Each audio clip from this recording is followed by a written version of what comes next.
Hi, hello, my name is Gomer Joseph. I hope you've all been having a great day so far. Welcome back to another True Crime Tuesdays video. If you are new, I welcome you. Before I discuss today's case, I'm just going to go ahead and discuss the elephant in the room. Of course, I haven't uploaded a video in a month, and that's really because of schoolwork that I've been doing. For those of you who do and don't know, I am studying to obtain a practical nursing license, so yeah, that has been keeping me busy, but Lord willing, I can actually go ahead and upload these videos, more regularly and everything like that, as much as possible. But other than that, for those of you who do and don't know, I am also a Christian suspense author, and I have published a Christian suspense novel, obviously, which is titled Never As It Seems, which is the first in a book series. Now, because y'all are watching this video, you have the chance to get the ebook for this for free. Or if you'd like, you can go ahead and get this ebook on Amazon for $2.99. And if you don't like ebooks, you can go ahead and get a paperback on Amazon as well. The two links will be in the description box below if you're interested. Today I'll be discussing the unsolved disappearance of Desirea Ferris. As I was researching this case, it was very mysterious and heartbreaking. I just find it so crazy that no one has been able to find her after all this time. Here we go. Desirea Ferris was born on February 11th, 1999 in Liberty, Missouri, to a mother named Patty, and I could not find anything about her father, not a name or anything like that, other than the fact that her father and her mother divorced when she was just a baby. Now, Desiree did have siblings, and she had step siblings as well, and I know that was like 9 in total. People have described Desiree as vibrant, beautiful inside and out, bubbly, funny, a smile and laugh which was contagious. She loved music, had dreams of being a model or a teacher. She loved being around family, extremely close to her mother Patty, but Desiree was also known to be too trusting. On May 1st, 2017, Desiree was 18 at the time, and this was actually a day before her mother Patty's birthday. Desiree and her sister were picked up by a man named Robert Jason Keegan, and they spent most of the day together, but they would also hang out at certain spots which were known to be sketchy. That afternoon, Robert dropped Desiree and her sister off at a McDonald's. Soon, another man named Mark Arzola would pick them up and drive them to another McDonald's. Why they had to go from one McDonald's to another really confuses me, but that's what happened. The crazy thing about Mark was that he had this criminal record, and since he was in trouble with the law more than once, I just don't understand why Desiree and her sister would hang out with him. And once again, Desiree was known to be a trusting individual. I would assume that she just wanted to see the good in everybody. After that, there had been some he said, she said type of accounts. Like Desiree's sister was dropped off at home, or she got out of the car and walked home while Desiree and Mark drove off. And I'm not gonna go much into this. I don't really have much to say about it since I wasn't there, and only God knows what happened.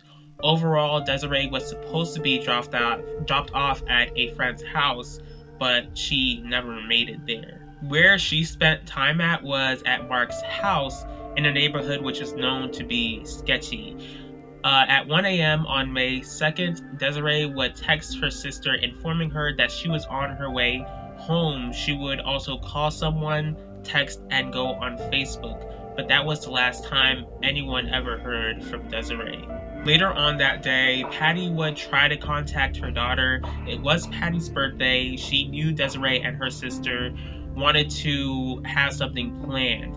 Patty knew something was wrong when Desiree wasn't answering, and Desiree was the type of person who was always in contact with her family, and because Patty became worried, she called to police to report Desiree missing. Police, loved ones, and volunteers would start this big search for her.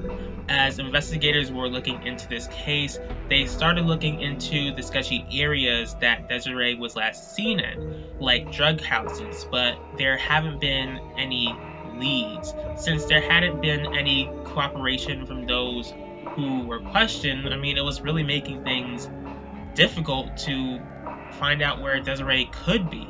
Eventually, the family would just grow impatient with the case, and rightfully so. Like, they want Desirea back home. They would get the help from their own investigator, and he was a former biker named Spike Rosher. To keep the case fresh in the mind of the community, the family would have billboards, set up vigils and memorials, and even tip lines.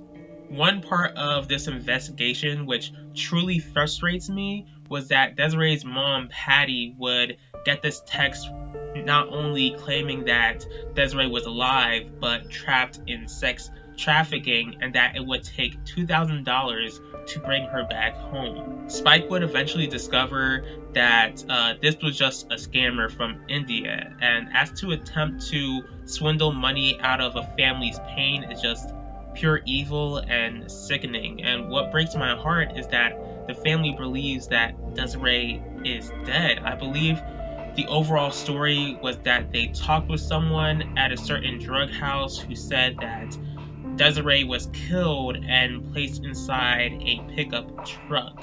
The reward money is about $12,000 and $500. And if you do know anything about this case, I encourage you to please call 911 or 816-439-4701, or the family tip line, which is 816-945-2722. Now, again, if you know something, please go ahead and speak up, and these numbers will be placed in the description box. With this case comes theories.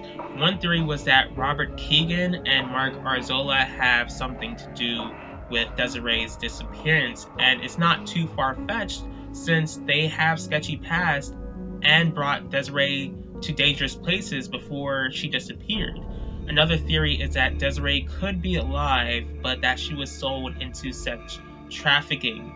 Do you agree with either one of these theories? Do you believe that Desiree could be alive? Feel free to share your thoughts in the comment section. Also, I encourage you all to please do your own research with this case. And first, I just want to say I cannot begin to imagine what this family is going through, especially Patty.